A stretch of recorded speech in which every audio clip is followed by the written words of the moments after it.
ta direktiba sa interim kagahapong adlaw sa ilang gipahigayon nga interim board of directors regular meeting nag-grant sa productivity enhancement incentive para sa mga empleyado lipay ta nga sa regular employees nga 333 o sa casual employee nga 300 na aprubahan kagahapon ang pag-grant sa productivity enhancement incentive, and before the 15th giproseso na karon ang atong check because we are signing all checks karon sa atong transaction dinhi sa atong Cagayan de Oro City Water District. We are hoping that before the 15th ma-receiver na, madawat na sa atong mga empleyado ang ilang productivity enhancement incentive.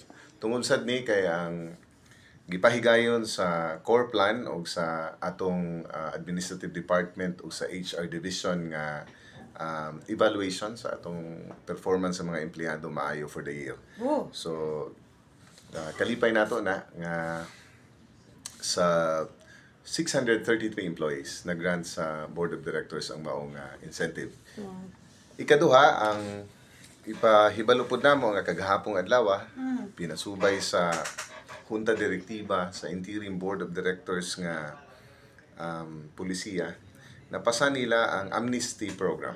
Meaning, sir? Ang buot pasabot niya ng amnesty program mao ang water bill easement.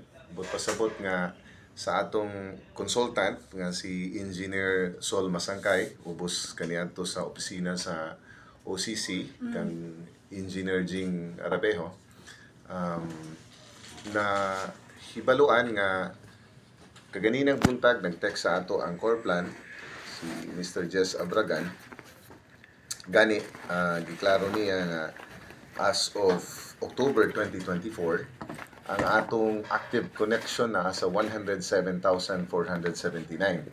Kunya ang inactive nato nga connection na sa 45,464 sa kwintada sa corporate planning. 30% sa total connections disconnected o inactive. Mao man gani nga sa miaging duha ka semana subay sa rekomendasyon sa commercial department unya subay sab sa pag-implementar niini nga girekomendar pod sa atong Assistant General Manager for AFC si Ma'am Sol de Laranjo, gipahigayon ang usa ka strategic accounts receivable collection drive. But pasabot mens nga nahibaluan nga sa miaging 44 ka bulan adunay 12,714, 12,714 ka mga meters nga disconnected. Unya sa 12,000 kapin, 12,000 city ka mga disconnected, atong natala nga 5,018 lang niini ang nag-apply og reconnection. But pasabot nga ang 61% or 7,748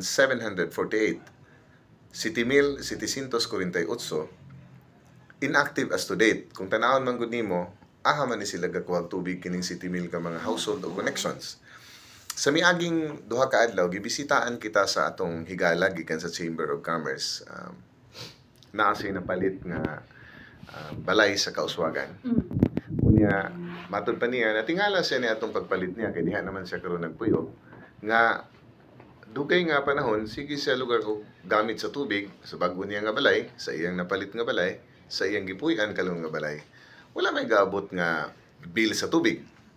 So na disturbo kini because he is a person of good standing sa city. May bisita siya karon sa water district. Unya tungod kay nag-anhi siya sa water district, gi-inspect ang iyang balay. Pag adto sa iyang balay nahibalaan nga di ay naaman di ay connection ang iyang balay, gi-reconnect nga wala siya nakahibalo. So mao nga naay tubig ang iyang balay pero wala na siya bayad-bayad. So natingala siya nga no, di man ko gabayad. Ang iya di ang balay naay connection pero wala kini ma-recorded as active tungod kay wa man na recorded nga na-reconnect. So si may tabo na siya? Ang nahitabo, gi-report niya maong hinungdan nga ang commercial department gikwenta kung pila ang iyang arrears.